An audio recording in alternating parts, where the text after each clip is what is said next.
Hey Daniel, how are you? Sorry, I can't hear you in this classroom, but if you have questions, type it in the chat. I think everybody's here in class now, so we're gonna go ahead and get started.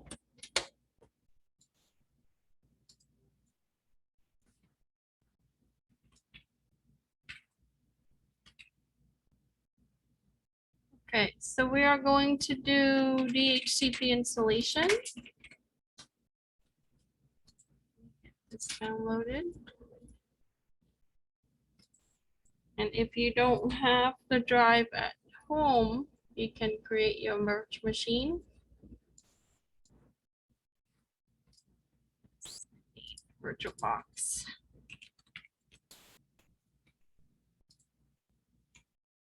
Then I'll share screen shortly, okay? Missing a few people. Okay, so we left off last time with finishing the Dhcp. And so we are gonna add another role to our server. So you will experience a little bit more with managing the IP. And also to really create a scope to release IP addresses, okay? So let's, let me share screen. I have my Virtualbox open. I'm just gonna go ahead and add, and then I will go to my drive, and then I'm gonna load the VBox. Now, when you run a lot of different virtual machines, you can always clear it using this button. Once you add it, then you can go ahead and click start it. Okay, and it will take a second. It just tells me that it's non-fatal error. I think, yeah, that's just because it's wanting a floppy disk or a CD or something. Hey, how you doing? This is your drive there. We just got started with getting our VM ready.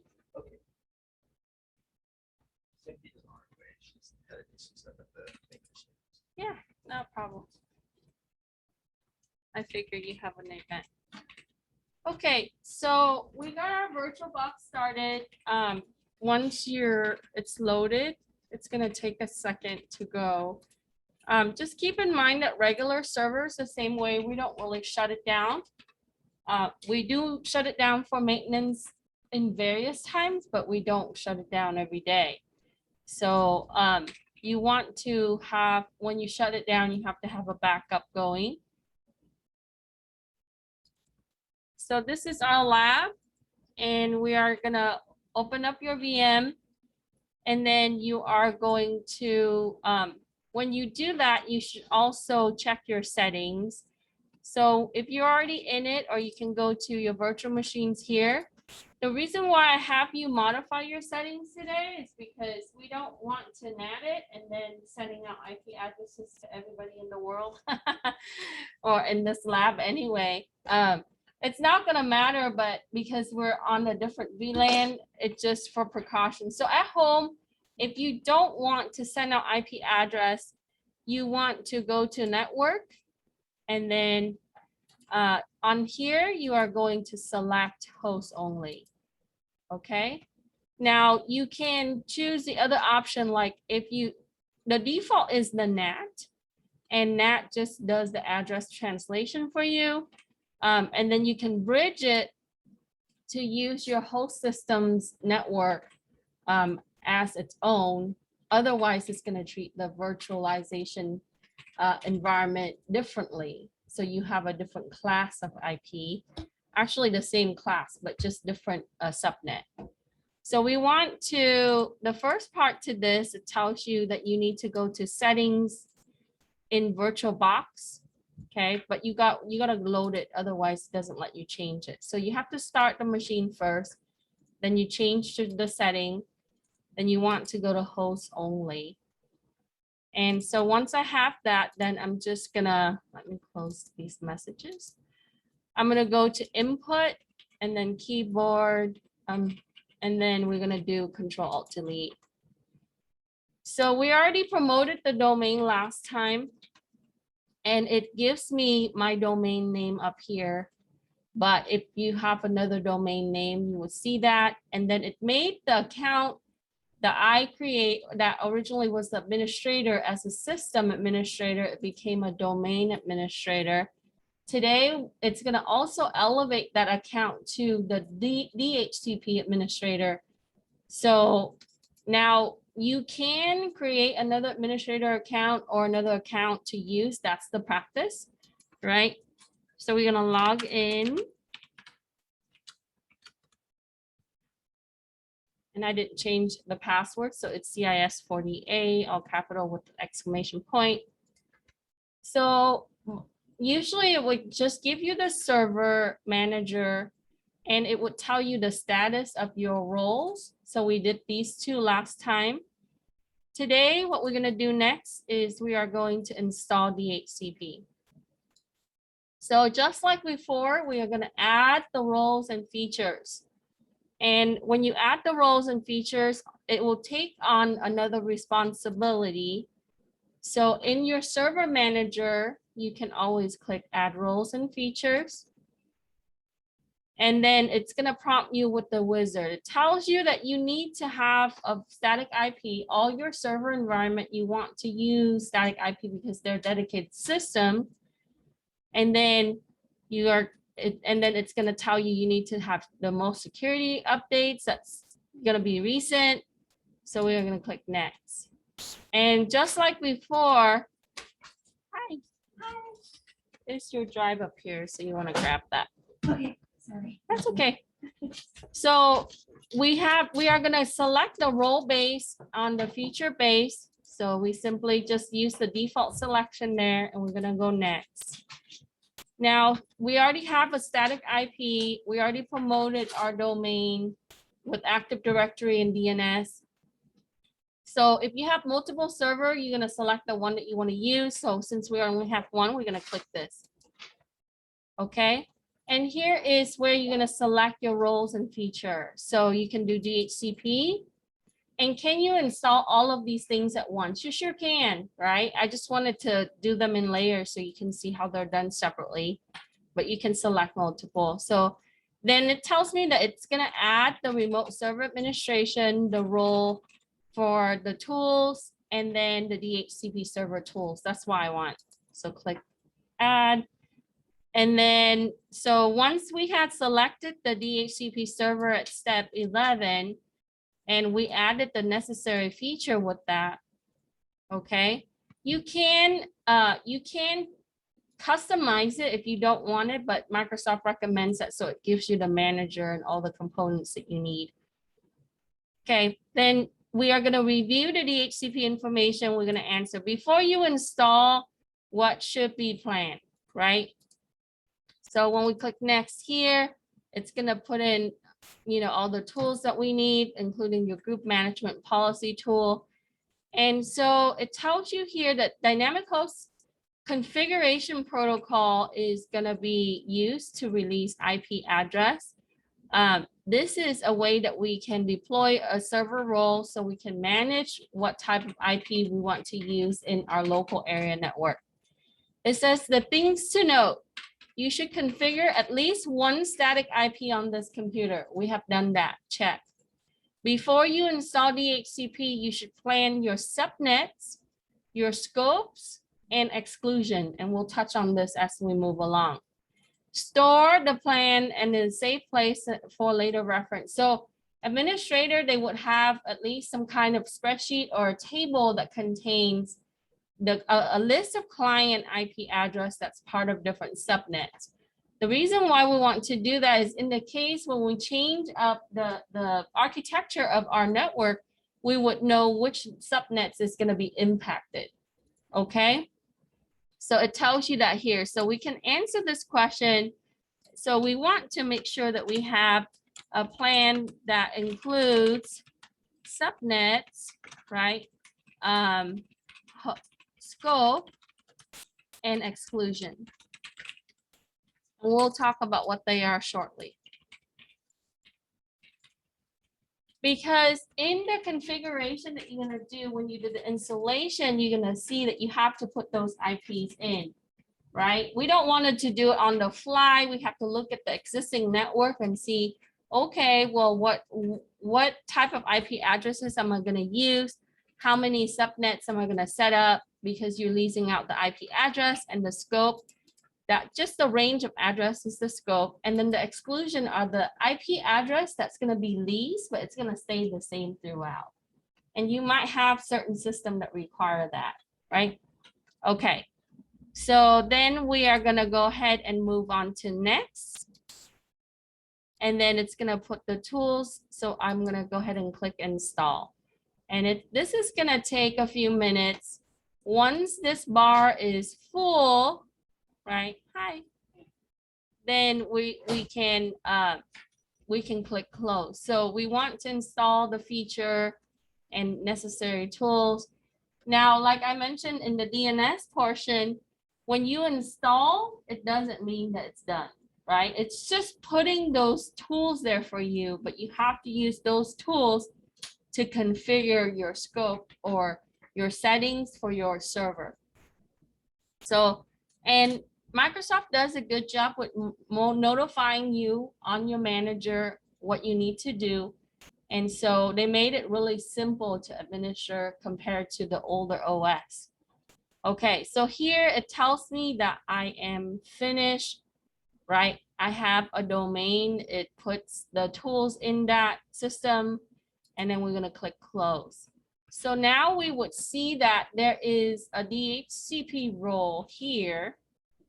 Okay, and then anything that all your notifications at the top. So if you click that, you would see, right?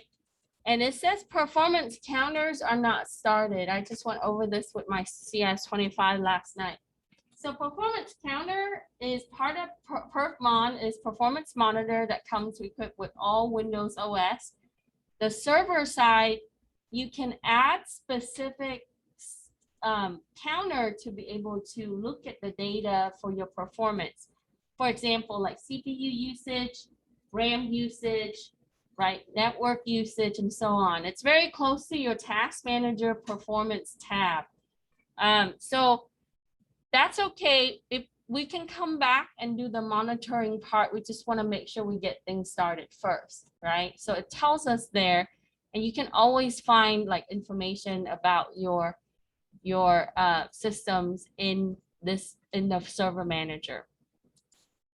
So I'm here. I finished the installation of my features and tools, step 15. Then I'm going to go ahead and now use the tools that it puts there for me. So for step 16, it tells you to go to tools at the top. In the older version, everything was on the bottom, and then Microsoft moved everything to the top. So anytime that you need to configure any of your roles, if you install them, they're here under tools. So we are going to go ahead and click DHCP. This opens up DHCP Management Console. So every time you see an interface like this, Microsoft calls it a management console, like computer management console, disk management console. And your server and your domain that we installed would be here. And everything that relates to it, we want to use that there. Okay. Now, in the case where you have more, right? It would list it under the hierarchy on how you set up your domain through Active Directory, promotion, and so like we talked about the forest and all the trees within it. So right now we only have the top level, which is the top of your forest, which is your first server that you have put. Okay, so we are gonna click on tools. We went to the DHCP Management Console. And then if you click on the server, it's going to expand two areas, your IPv4 and IPv6. Most of the time, a lot of the focus is going to be in IPv4 because, like I said before, many of our networks are still using IPv4 as we're using legacy or older systems. So then we are going to right-click IPv4 and we're going to make a new scope. So a scope is a range of IP address that you are going to release into your local area network. Okay. So that would be the range that you want to use to give to other systems that's inside your network. So you're going to right click. Click expand it first. And then you're going to right click and you're going to choose new scope. Okay. Now you notice that there are other options there. It says configure failover. We talked about a secondary server kicks in when we need to do maintenance on the first one. So if you do that, you can choose configure failover, in which that we want to make sure that it's going to be correlated with the primary. So anything that's going to update, we want to replicate it. You see the other option, replicate it. So we don't want to do things 5 times or 1,000 times. If you have 1,000 servers, that's defeat the purpose, right? So when you make a failover server, you configure the scope that would be duplicate of your original server. The failover job is to do what? To stand by and wait until the other one goes down, right? So that's another option that you can use. So if you have a secondary one for failover, that's the 2 things that you want to choose. And then you can also set up like user class and then vendor class, because there are specific vendor, right, that use a system that might connect as a third party. You do see that. So what am I talking about? Distribution center uses that. You know, people who has inventory that deals with vendor, like, you know, for parts and manufacturing stuff, they might connect to your network externally. So you can also set up vendor classes. You can also reconcile your scope, meaning that you can, you know, you gather all the information for your scope in case you make changes, and then make sure that that gets updated, and then so on. But right now we are going to make a new scope, and there is also a multicast scope, right? We're just going to use the new scope. Okay. So here's the wizard, and I chose the new scope here. Okay. I'm at 18, and then I'm going to go ahead and click next, and it's going to want you to name it, right? You can make many scopes. Okay. A DHCP server, it can handle a lot of different scopes. Scopes are just file that contains a list of IP addresses that you want to lease to your systems. So I can have a scope for my wireless section. I can have, you know, which I don't want the Wi-Fi router to just manage, right? I can manage it through a centralized point. I can manage a scope. Let's say that you have an enterprise environment where you have, you know, Southern California, Northern California, you know, Australia, etc. And then ultimately there's an administrator that sits there and manage all of these scopes, right? So you can name them that would be identified to the use of that IP range. Okay. So we can say, so in the notes here, I tell you, you can put down the name that will pertain to your network segment, like HQ, branch 1.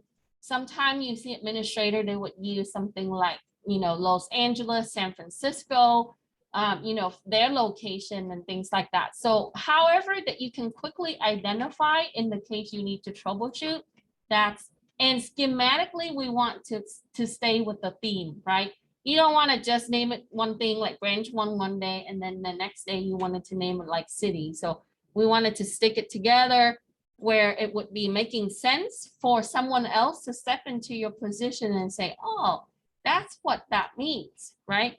So I'm just gonna name it HQ right now, like for headquarter, right? Because it's the first server. And then you can put in a description like head, quarter, office, or division, or whatever. Okay, so once you click next after you name it, then you can put in your IP range, okay? And you want to stay in the same class and the same subnet as the one that you had statically assigned to it, right? It makes sense because you need for it to see the others and the others for to see it. So If you use, for example, 172.16.0.23, you can, assuming that we might have other servers, so you don't want to go 24 right away, because give yourself a little room, like maybe 10, 20 servers, or sometime 100 servers, right? So you can go down a little farther, like .50 to .70. Now, can you make, so if your IP address is the .1 like this, right, you would want to say 172.16.1.x, right? So I think I had you use this IP address last time. So if you're not sure what your IP address is, you go back to your server manager and you go to your local server, and then it should tell you that here. So I use 140. So I'm going to probably go like 150, 160. You can make a large range. You can make a small range. The maximum that it will reach is, remember, we don't use 255 because when all the bits are on, it's a broadcast address. So I can go from 150 to 254, okay, on the default CIDR. That means that it's going to be 255.255.0.0 subnet. Okay, so you can pick and choose. You don't have to make a large range. I just want to show you how to do a range in case you need to. So here, I'm going to go ahead and put in 172. Oh, my new lock is on, see that.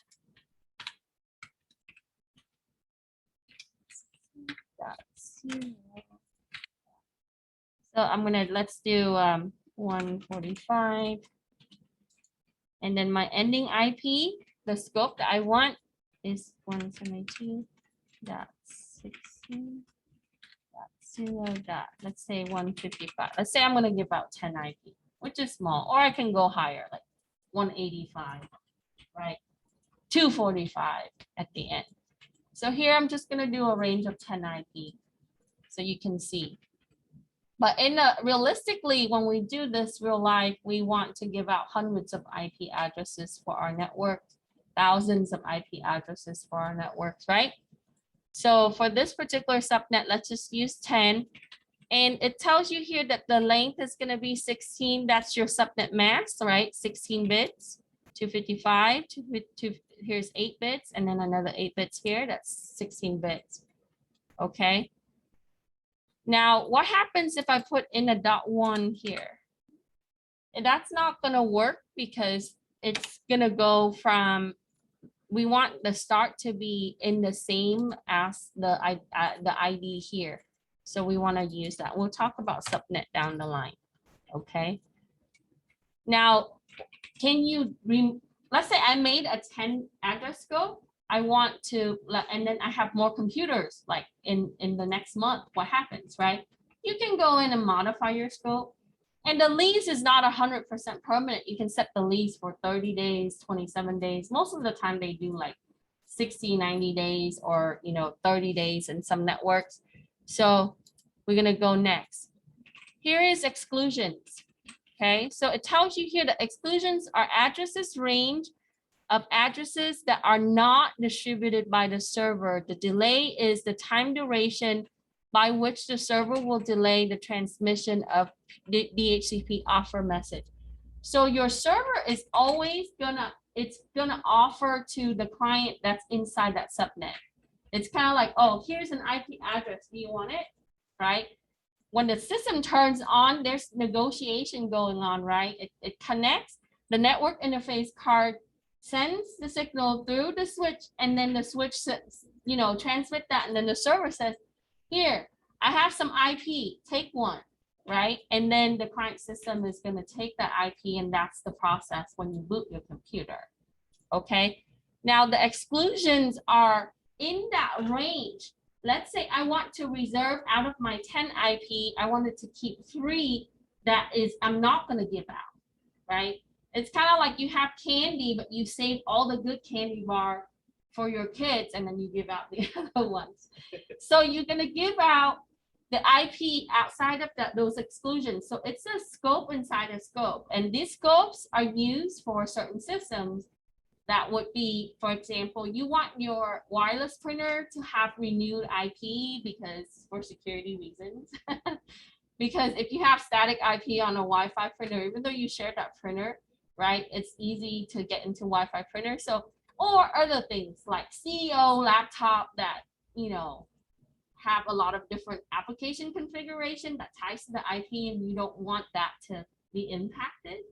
So there are many reasons that we would exclude a certain IP for dedicated system, for reserve system that we don't want a lot of things change. Can we use the static IP, you know, that I had previously saved outside of that scope? Sure, I can. But sometimes I want to exclude certain IP, and this is the option, right? I felt like when Microsoft implemented this, it confused people. So they started to make it clearer, as you can see, as they moved along, because before, when I was teaching this 10, 15 years ago, my students would be like, why the heck do they use exclusion when they can just use non-scope? And I would say, well, you can, but it's actually part of the scope. And in the case, you can take some of that and then use it. Okay, so that's optional.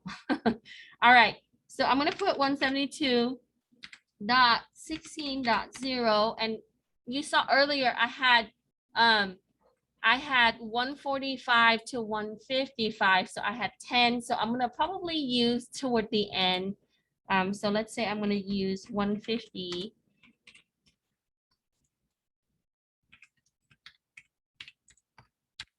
Let's see, 153, for example.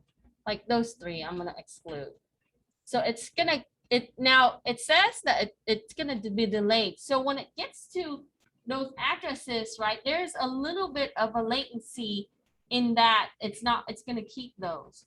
Okay, so it's gonna always save those, and it's gonna give out the other ones inside that range.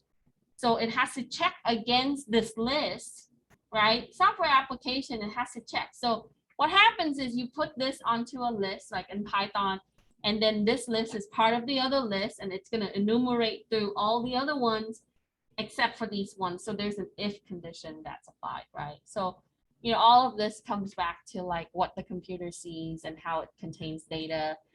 So now you can have it delay a certain amount of seconds by setting this here. I normally don't, you know, because you want this process to be fast. But if you do want that little bit of wait time, milliseconds, users are not going to be aware. Okay. Why do we actually put in wait time is just because resource allocation, right? Everything that's executed and processed like this use processor and RAM and things like that, and network traffic. So in the case where you have thousands and thousands and thousands of systems at work, that little bit of delay does make a difference in resource usage on your server environment. But when you're looking at a small scale, it's not going to matter.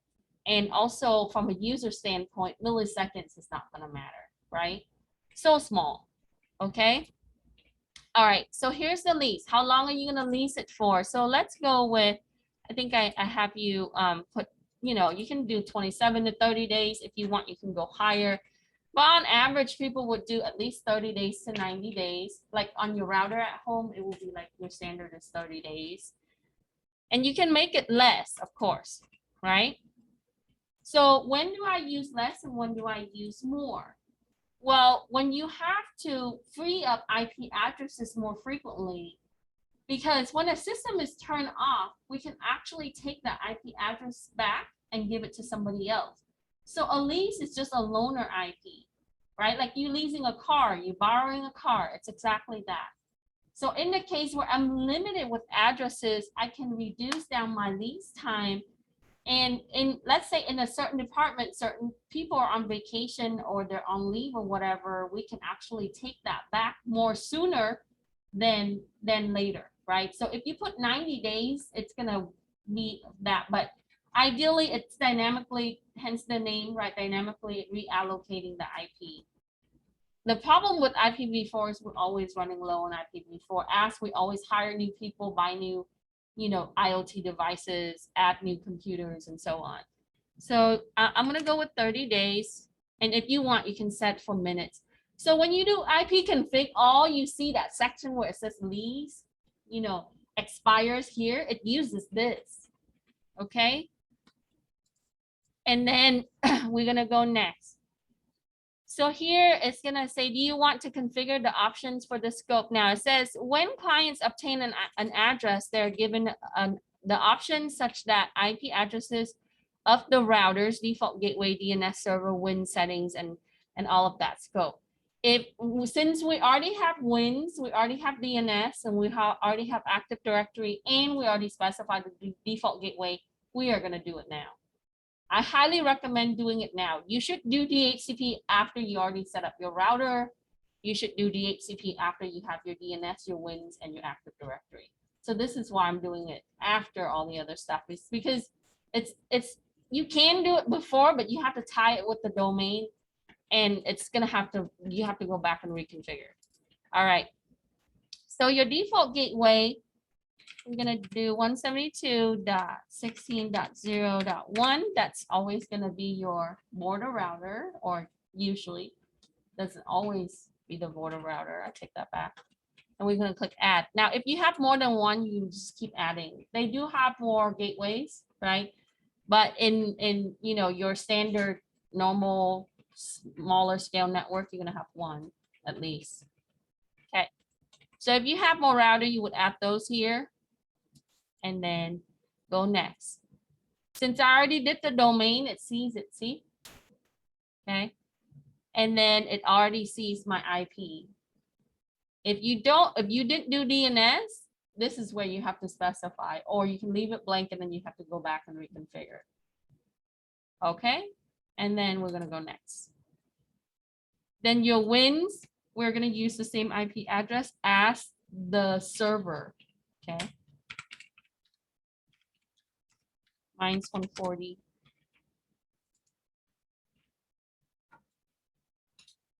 So whatever your IP is, again, like I said, if you don't know your IP, you go back to your server manager, which is the little metal toolbox here. And then you go to local server. You got to click on it. Sometime yeah, and it shows it there. Okay. All right, click next. Now, if you have a different system for WINs, then you put in that system IP, of course. Okay, do you want to activate the scope now?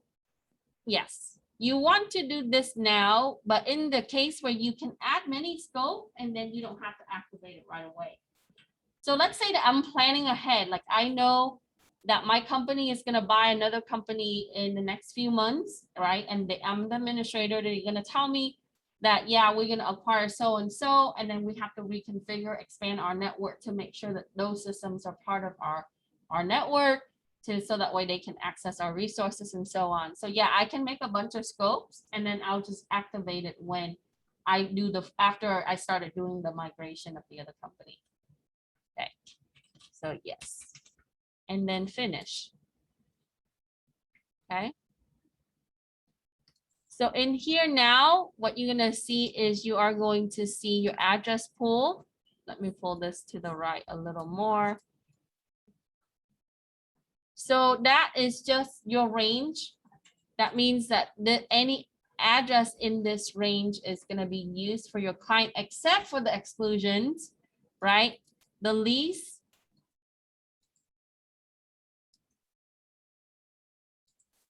Oh, there's nothing there. You know why? Because there's nobody got your IP address yet. But if you have systems that already got your IP address, it's going to show those systems there. Okay. When I do this for a Microsoft class, you're going to have another virtual machine that's Windows 10. You're going to join the domain. You're going to acquire the IP address. We can do it all virtually, right?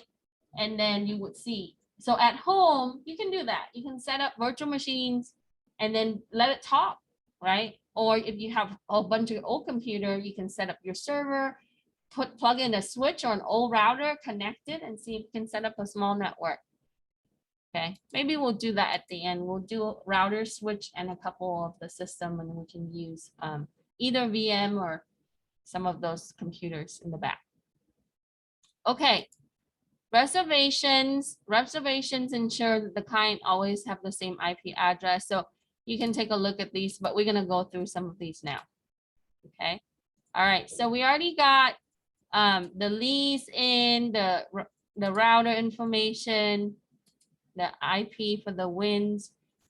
And then, so after you're done with all of that earlier, right, you have to authorize it. I forgot to mention to you guys, but I did write down the step. Okay, so we get it. It's not going to be effective until you authorize the scope. So go here. You're going to click on your server, right click, and you're going to choose authorize. Okay. And they do it this way so that you don't have to authorize as you activate the scope. You can actually authorize as you need to. Okay. And then, so after we authorize, then we're going to go into the address pool.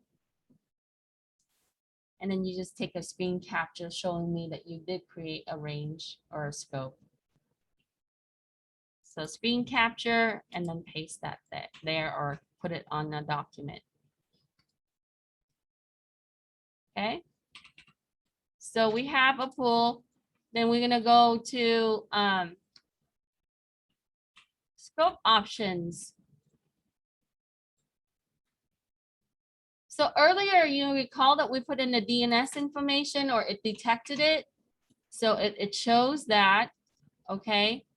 And then it shows your server, your win server, because we did set up the wins when we did the DNS at the end of the DNS process, and so on. And then your router, which is your default gateway. So all of that setting goes into your scope options. Okay. And notice that I don't have policy name, and this is where your admin for AD and security admin will come in and help you take care of this part if you're not asked to do it. Okay. Just like anything else in a network environment, you can apply rules. Okay. And we're going to talk about that shortly. You can apply rules to your DHCP so you can control the environment better. Okay. So once you have the rules applied, it's going to tie those policy name here. So when a lot of people, when they hear about cybersecurity and they hear about policy, they just think that it's like a document that's written down. It is not just that. Whatever you write down, you configure, okay?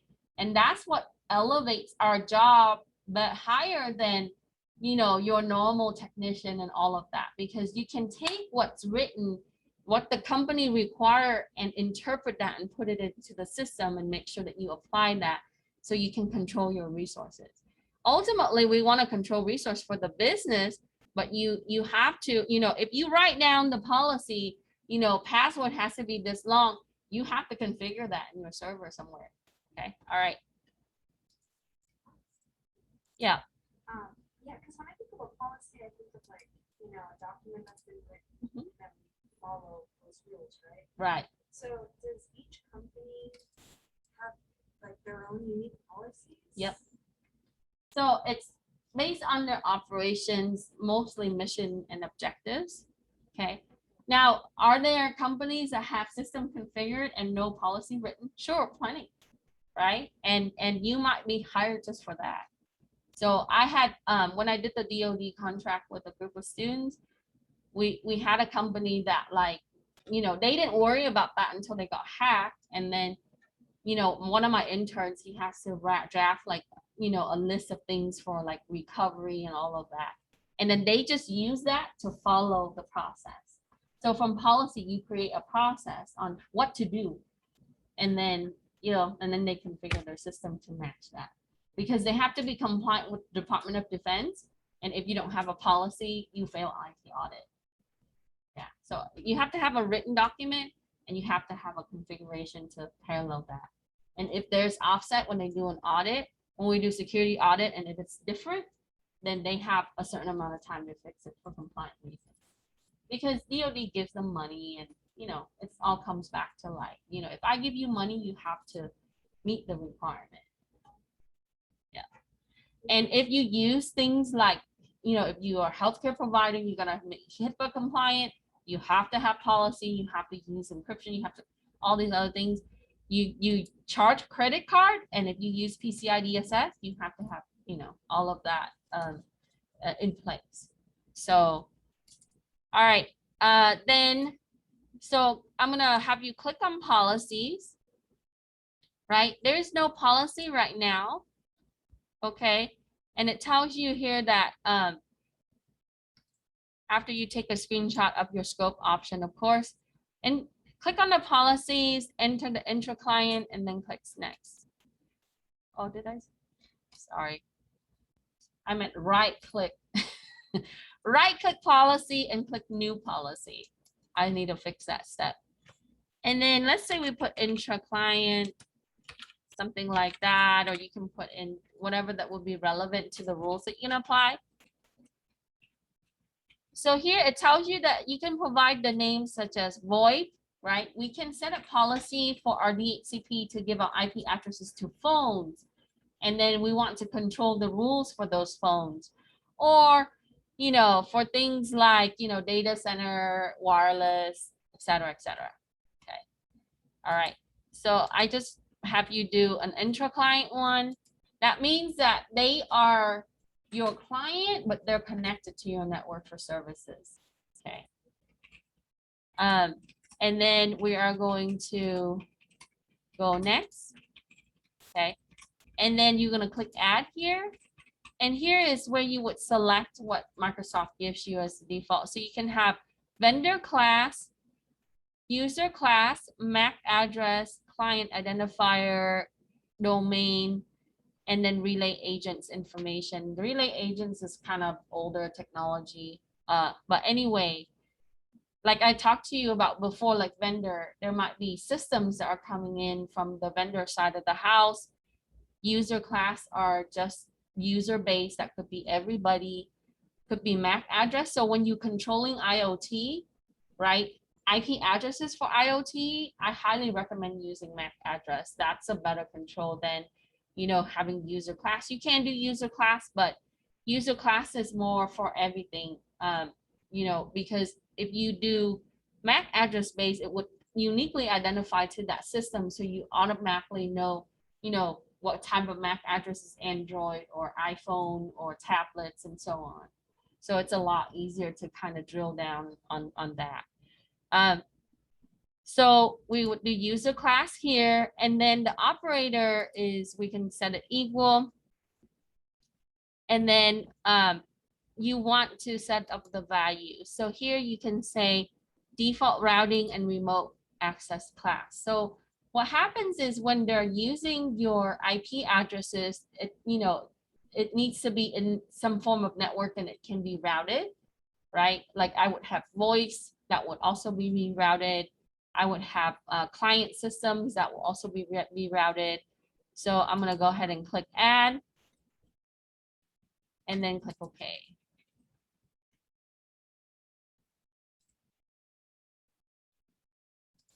And then we are going to go next, and then we are going to enter the range.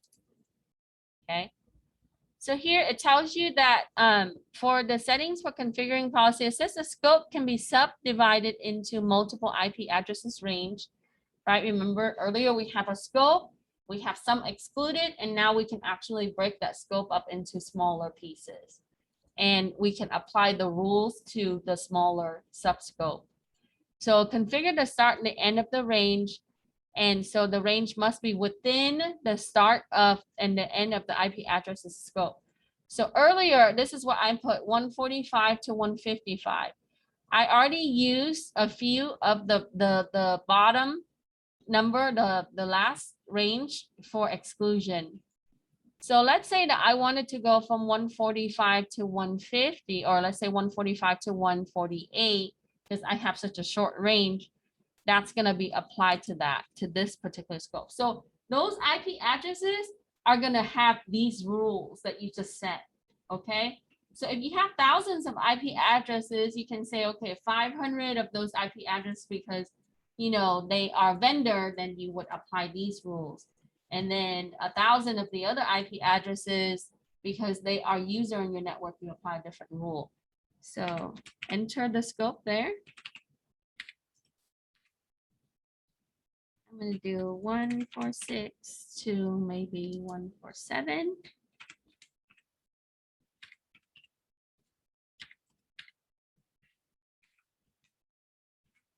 148. Mhm. When I click next, I don't have an option to enter a rate. It just takes me to figure setting. Wait. Did you make a scope earlier? Yeah.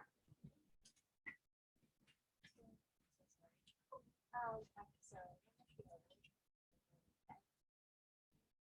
Yeah, that's where I'm at. So oh wait, go back. Oh, because you didn't have you didn't enter the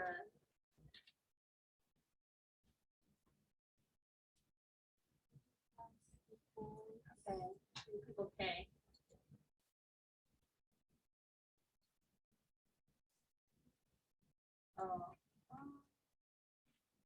Oh, because yeah, you don't have a true range on the top. Your is the .0. That's okay. Let's cancel out of that right now. Go back and fix your scope. Click on scope.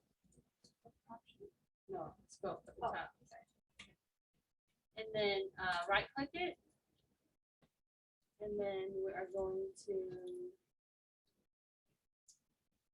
deactivate it. Yes.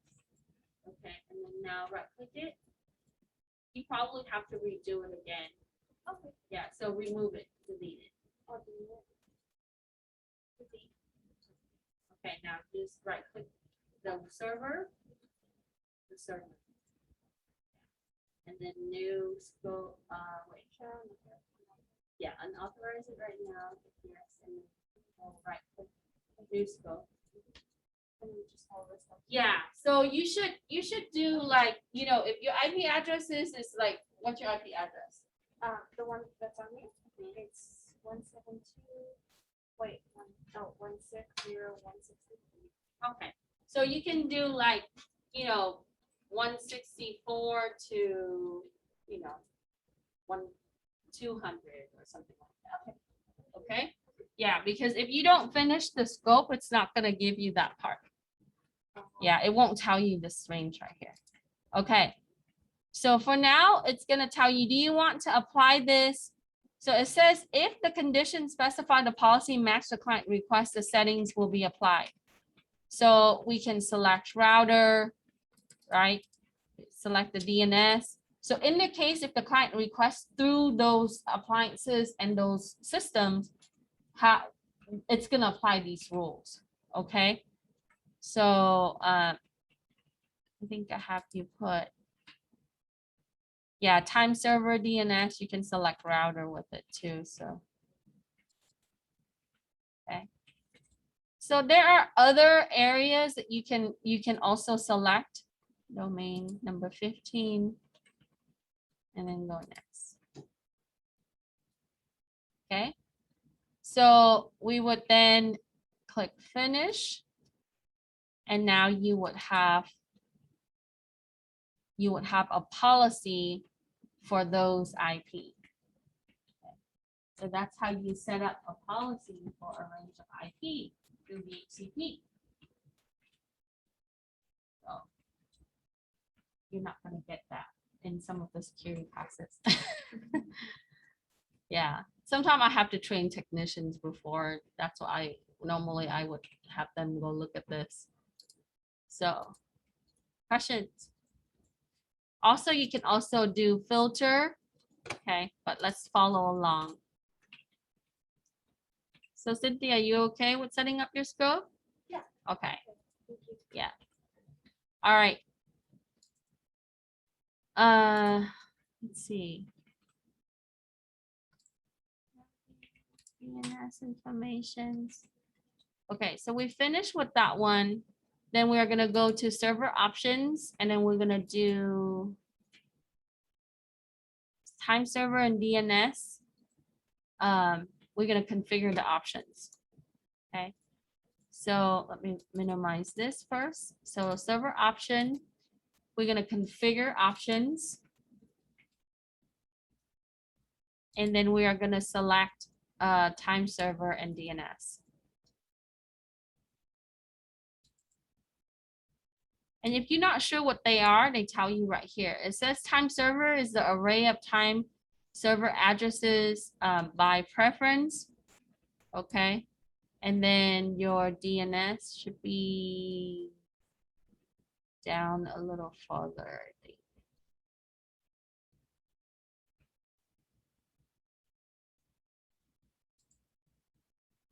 Six.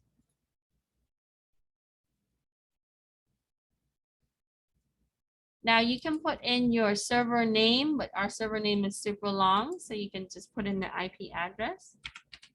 So mine was 16.0.140. So just your server IP. The process takes some time. Yeah, so it just tells you that it takes a little bit of time to update. And then if you have other servers, then you would specify those IP there. Or you can put in the name. Okay. Apply.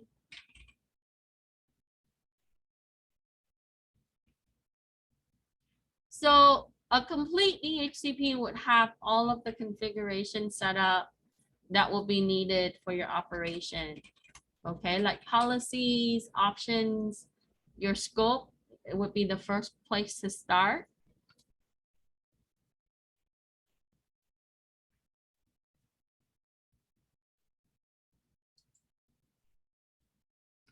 Okay.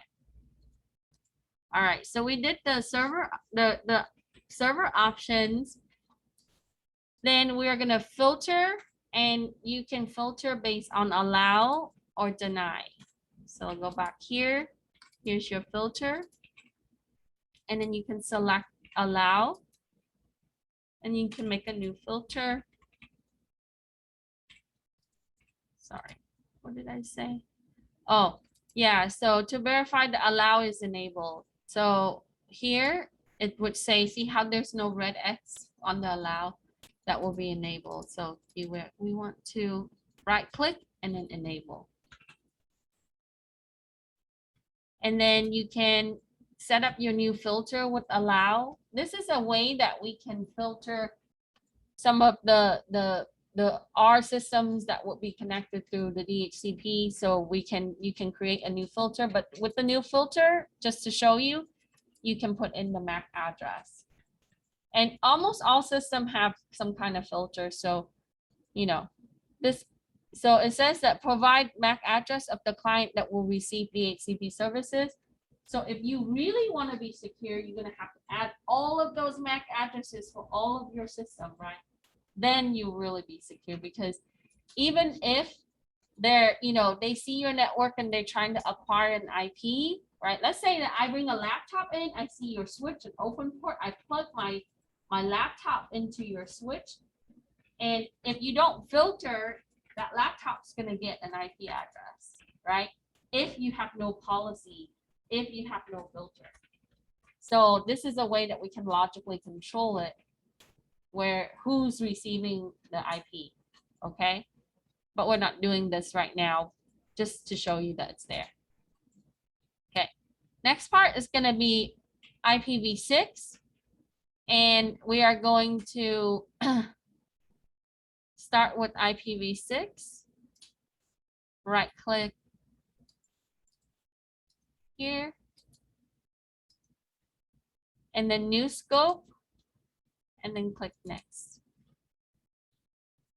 Just like the other one, you can create your new scope. So you would then put in a name, right? Like I would do the same thing, like maybe HQ or some name like that. Okay, some kind of division, and then I would do the prefix. Okay. So like I showed you before, there are Ipv6 Calculator. Let me find the one that I was using a few days ago.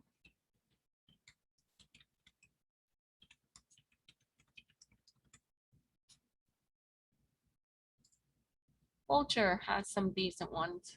All right. So here's the IPv6 calculator, right? Now you want to enter a field, and then so that way you can calculate the subnet. So I had you use 2603.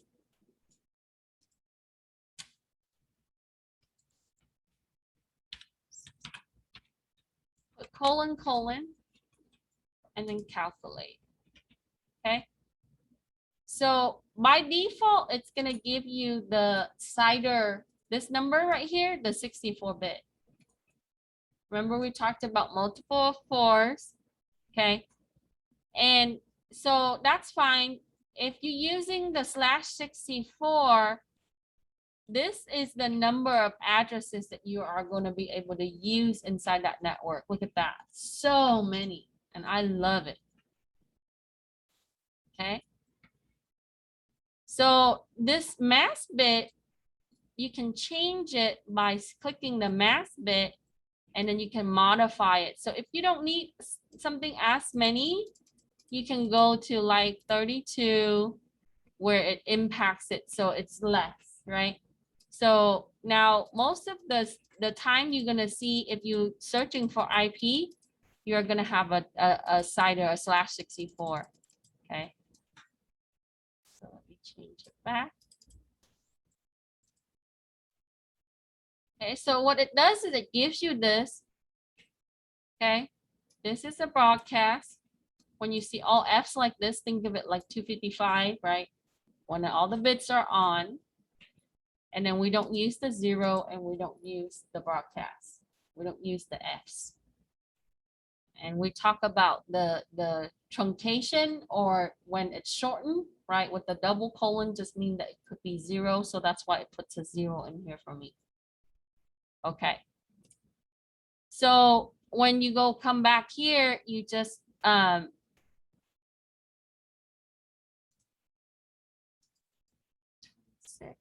you enter 2603 double colon, and then your preference, you can type in 64.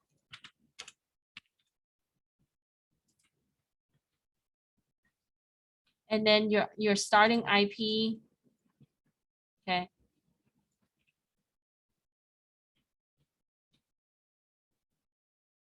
And say enter the scope name prefix, enter the starting IP for exclusion.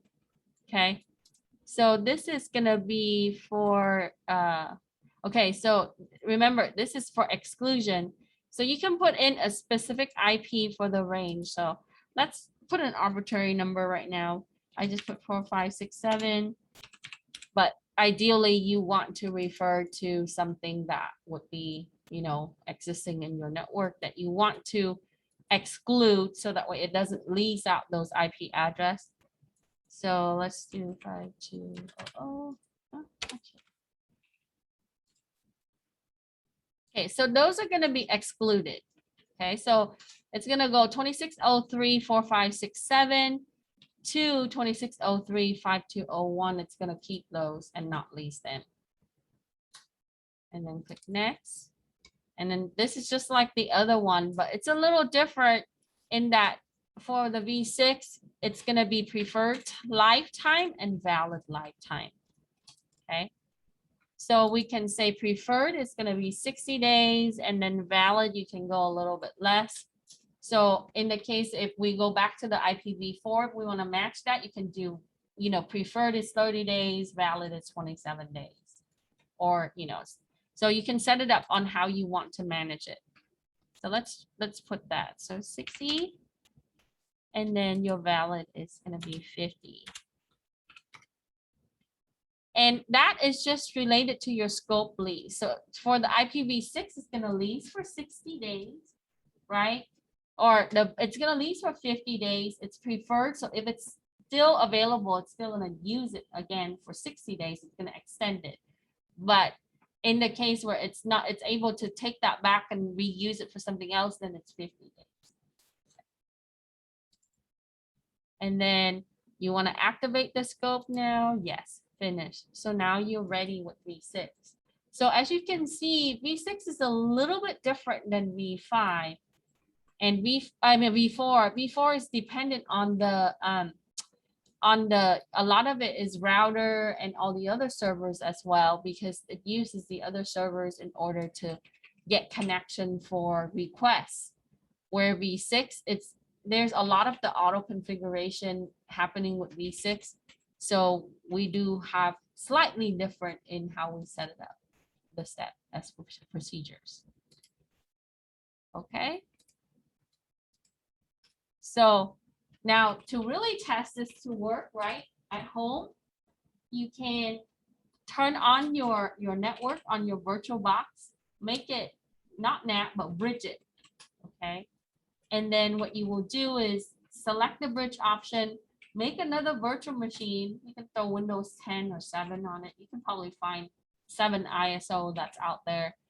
And then, make a virtual machine, join it as a client. And how you join it. So first you got to join it as a DNS is through the system options. Let me show you how that is real quick. Your system informations, it's in, oh, no, not that one. I meant go control panel. Okay. And then this right here, your system properties. Okay.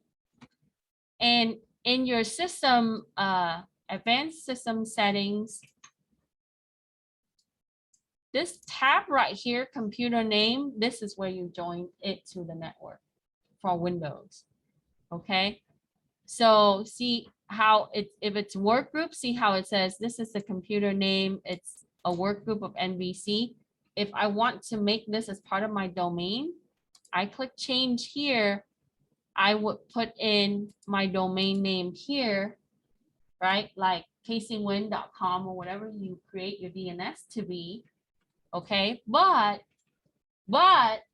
you have to make sure that the IP address that it starts with, right, is also in that subnet, because right now it's using a .10 and I'm, so after you change this part, it's going to want to restart. So when you type in casingwin.com here, your domain name, it's going to try to communicate with the other server, and you have to make sure that the other server sees it and it sees it. So what it's doing is going to send a request to the DNS.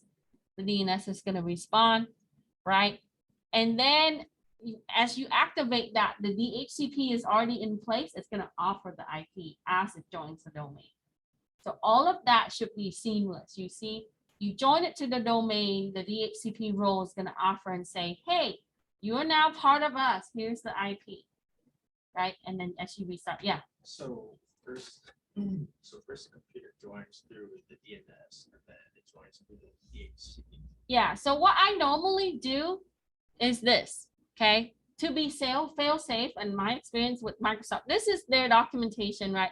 They say, oh, join the domain and you get an IP. But my experience with this, you first, okay, go to your IP configuration.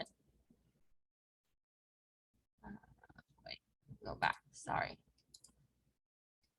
Here, okay, this right here, you're familiar with this. We looked at this before, right? Go oh, no, I meant to click.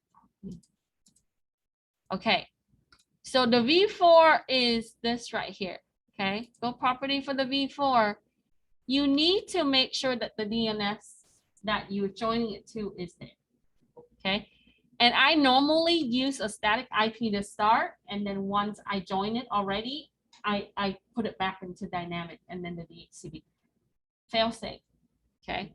Because you're gonna find that you might go in circle because it's gonna say, no, it's still having, but if a system that's not part of any network, right, like a peer that exists, if it's dynamically controlling as it joins the domain, so you can still have this and then put in a DNS, right?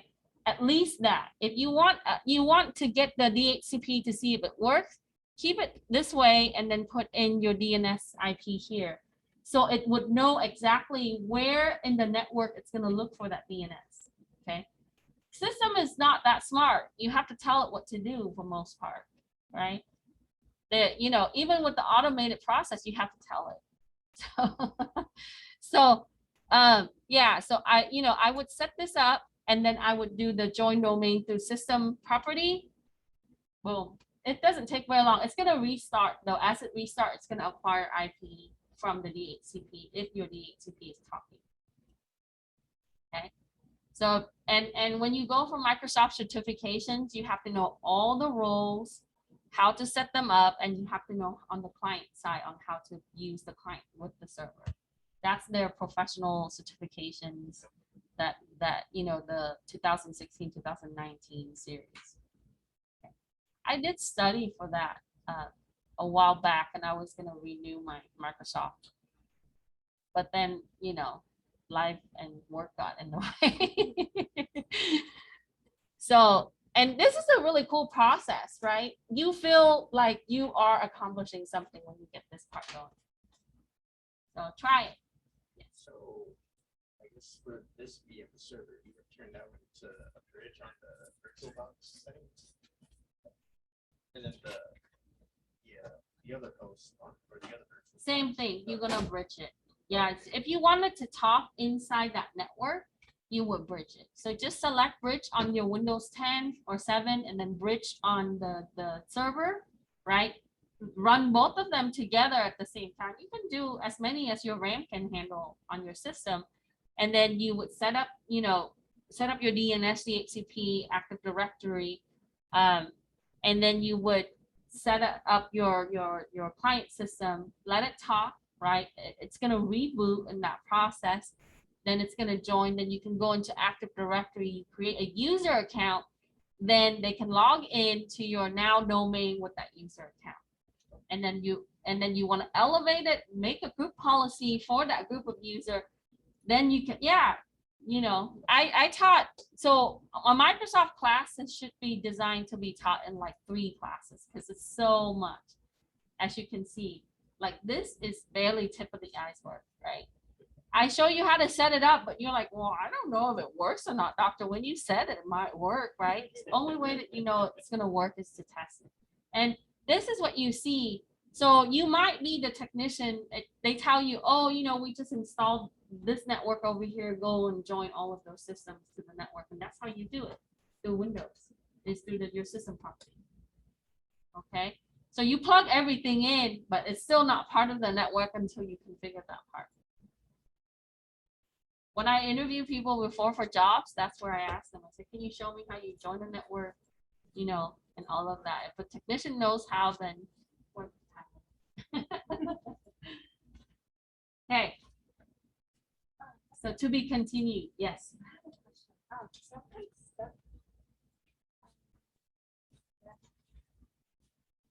Okay. So that's good. Yeah. So it's fine and okay. Oh, that's okay. Okay, so before we leave, make sure that we shut down the server on the inside because Virtualbox doesn't do well with saving the status, even though it says it's saved, it's a little crashy. Okay, so we want to go here. We can close down all of these things and then make sure you shut it down.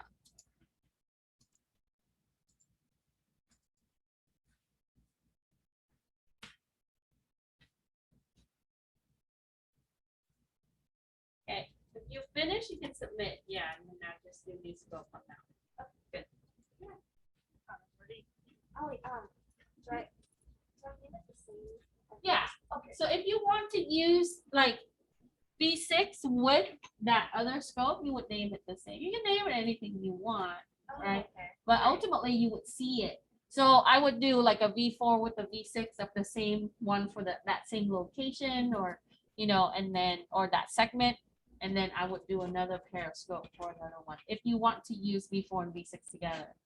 And like I said before, you only do that if your appliance can handle that, right? If you have older appliance that can only handle with version 4, then you just deal with version 4. You don't need to configure version 6. It's there, right? So you can configure it and you don't have to activate it until you're ready, right? You saw that we can activate it and then authorize it. So then how could you know if your appliance just So, no, because there are some older routers and switches and systems that only use version 6. I mean, version 4, right? All the newer ones. So if they have like an older router or, you know, layer 4 switches sitting somewhere that's only able to use IPv4, then why do you need to configure version 6? Now, down the line, you might buy new equipment that has both. So you can transition by starting to do IPv6. Like here, RCCD, they have a lot of old stuff, and then they overhaul and they added new stuff. So, you know, as you do that, you have to add in the scope for the 6. But at home, like I straight use mostly version 6, and my router does have version 4 on it. Yeah, so the way they design it, all our current systems that are new have both, right? And then sometimes you also have older system that uses protocol that's only able to see version 4. Yeah, like some of the old Cisco devices and other brand. Yeah, so consider that then, you know, but if you have like a mixed network, I would do, you know, I would transition 6 in, because you're gonna find out that you know, as you scale out for thousands and thousands of systems, you're gonna run out of IP. And it's a stressful situation when you run out of IP, you know, so, Yeah. yeah. But class A is gonna give you a lot. Okay, all right, let me stop recording. So if, I guess the host can't